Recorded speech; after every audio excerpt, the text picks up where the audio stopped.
Passé un certain âge, on fait attention. On surveille son cholestérol, sa tension, son taux de sucre. On essaie de manger équilibré.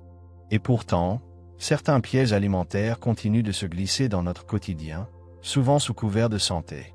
Ces aliments que l'on croit bons pour nous, alors qu'ils nous font plus de mal que de bien. Aujourd'hui, on va parler de 4 faux amis de notre alimentation après 60 ans. Et surtout, comment les repérer, les remplacer et protéger son corps sans tout bouleverser. Numéro 1. Les boissons artificiellement sucrées. Soda light, thé glacé zéro sucre, boissons dites diététiques. Pendant des années, ces breuvages ont été présentés comme la solution parfaite. Zéro sucre, zéro calories. Donc zéro problème. Mais alors, pourquoi ces boissons artificiellement sucrées peuvent-elles être si problématiques, en particulier après 60 ans? La réponse tient en un mot, microbiote. Dans vos intestins vivent des milliers de milliards de bactéries. Oui, littéralement. Un écosystème miniature, vivant, dynamique, essentiel. On l'appelle aussi la flore intestinale. Et quand tout va bien, ce petit monde agit comme un chef d'orchestre silencieux qui régule une multitude de fonctions vitales. Mais quand il est perturbé, notamment par des substances étrangères comme les édulcorants chimiques aspartame, sucralose, acésulfame K, les répercussions se font sentir, parfois en cascade. Voici ce que ça peut provoquer. 1. La digestion devient capricieuse. Ces édulcorants modifient la composition des bonnes bactéries dans l'intestin. Résultat, ballonnement, gaz, douleurs abdominales, voire constipation chronique. Beaucoup de personnes âgées pensent que ces troubles sont normaux avec l'âge. Mais souvent, c'est le corps qui réagit à ce qu'on lui donne. 2. L'absorption des nutriments est compromise. Quand la flore intestinale est déséquilibrée, l'intestin absorbe moins bien les vitamines et les minéraux. Du magnésium au zinc, en passant par les vitamines B ou K, tout est affecté. Et sur le long terme, cela peut entraîner des carences, même si votre alimentation semble correcte. Imaginez, vous mangez des légumes, mais vous n'en tirez pas pleinement les bénéfices. C'est comme verser de l'eau dans un seau percé. 3. Le système immunitaire s'affaiblit. Saviez-vous que 70% de l'immunité réside dans vos intestins? Donc, quand le microbiote est en souffrance, vos défenses naturelles le sont aussi. Vous tombez plus souvent malade, vous récupérez plus lentement. Une simple grippe devient une longue convalescence. Une infection urinaire met des semaines à guérir. Et ce n'est pas une fatalité liée à l'âge. Souvent, c'est le signal que l'intérieur du corps ne tourne plus rond. 4. Humeur et sommeil sont perturbés. C'est l'effet le plus insidieux, mais aussi le plus fascinant. Le microbiote intestinal communique directement avec le cerveau via ce qu'on appelle l'axe intestin-cerveau. Et quand l'équilibre bactérien est rompu, cela peut dérégler la production de sérotonine, de dopamine, ces fameux neurotransmetteurs du bien-être. Résultat, vous êtes plus irritable, anxieux ou fatigué sans raison. Et les nuits deviennent plus courtes, moins réparatrices. Pas à cause de l'âge, mais parce que vos intestins ne vont pas bien. Alors non, une canette de soda light de temps en temps ne vous condamne pas. Mais en faire une habitude quotidienne, c'est exposer votre corps à une usure invisible mais bien réelle. Et après 60 ans, chaque perturbation prend plus de temps à se réparer. D'où l'importance de choisir des boissons qui vous nourrissent, pas seulement qui vous rafraîchissent. Quelques astuces. Astuce 1.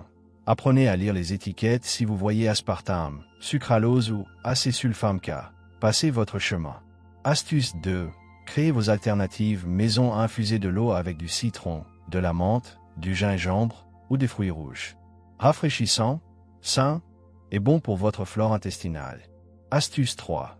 Remplacez progressivement, buvez-vous 2 sodas zéro par jour, passez à un seul, puis un tous les 2 jours. Sur 2 semaines, observez l'effet sur votre digestion, votre sommeil, votre énergie. Numéro 2. Les charcuteries industrielles. Jambon sous plastique, saucisson en barquette, nuggets de dinde. On croit parfois qu'il suffit que ce soit du poulet ou de la dinde pour que ce soit bon pour la santé. Mais la réalité, ces produits sont le fruit de processus industriels lourds et peuvent avoir des conséquences sérieuses sur notre santé. Ce qui se cache derrière le goût. Prenons un jambon blanc standard. Regardez l'étiquette. Viande reconstituée. O, sel. Dextrose, sucre. Au nitrite de sodium, E250. Arômes artificiels. À première vue, cela ressemble à du jambon. Mais en réalité, c'est un produit recomposé, assemblé avec des additifs pour simuler le goût, la texture, la couleur. Et les nitrites, parlons-en. Ces conservateurs donnent au jambon cette jolie teinte rose qui nous rassure inconsciemment. Mais dans l'estomac, ils se transforment en composés nitrosés, dont plusieurs sont reconnus cancérigènes. En 2015, l'Organisation mondiale de la santé, OMS, a classé les charcuteries comme cancérigènes de groupe 1, au même titre que le tabac. C'est dire à quel point le danger est pris au sérieux. Un risque accru après 60 ans. Avec les années, notre corps change. Silencieusement, profondément. Ce qui, à 30 ans, était éliminé sans effort, devient plus difficile à gérer après 60. Et cela concerne aussi les substances invisibles mais bien présentes dans notre alimentation. Le foie, par exemple, ce filtre incroyable de l'organisme, devient moins efficace. Il élimine plus lentement les toxines, les additifs, les excès de graisse ou de sucre. La flore intestinale, elle aussi, perd en diversité et en force. Or, cette flore, ce microbiote, est un pilier central de notre santé. Elle influence l'immunité, la digestion, la production de certaines vitamines et même notre humeur. Et justement, l'immunité, elle aussi, décline peu à peu. Moins de globules blancs en première ligne, moins de capacité à contrer les inflammations ou à réparer les agressions cellulaires. Résultat, le corps devient plus vulnérable. Un terrain plus favorable à quoi? Aux cancers colorectaux, notamment à cause d'une exposition prolongée à certains additifs comme les nitrites. Aux maladies cardiovasculaires, car le métabolisme s'encrasse plus vite. Aux inflammations chroniques, qui usent silencieusement les tissus, les articulations, les organes. Et ces conséquences, on ne les voit pas venir. Elles avancent à petits pas, jour après jour, bouchée après bouchée. Et un jour, elles se manifestent, parfois trop tard. Mais le savoir, c'est déjà reprendre un peu de pouvoir. De simples astuces. Astuce 1. Optez pour la qualité artisanale, allez chez un vrai boucher. Cherchez des produits sans nitrite. Ou mieux, faites votre propre terrine ou rillette maison. Astuce 2. Réduisez la fréquence de 4 fois par semaine à 1. Réservez la charcuterie pour les occasions. Le reste du temps, légumineuses, poissons, volailles maison. Astuce 3. Méfiez-vous du jambon de dinde. Il paraît plus sain, mais contient souvent plus d'eau et d'additifs que ceux au porc. Mieux vaut cuire soi-même sa volaille. Numéro 3. Les boissons trop chaudes.